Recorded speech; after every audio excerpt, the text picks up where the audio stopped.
এক গাছের ডালে বাস করত এক চালাক কাক। নিচে থাকতো এক ধূর্ত শিয়াল। দুজনের মধ্যে বন্ধুত্ব ছিল, কিন্তু আসলেই সেটা বন্ধুত্ব ছিল তো? একদিন কাক খাবার খুঁজে এনে ডালে বসে খাচ্ছিল।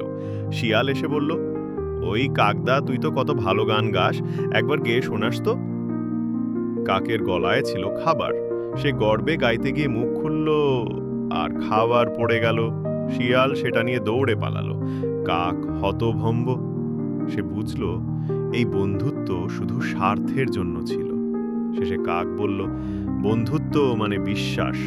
যেখানেই স্বার্থ ঢুকে পড়ে সেখানেই বন্ধুত্ব শেষ হয়ে যায়।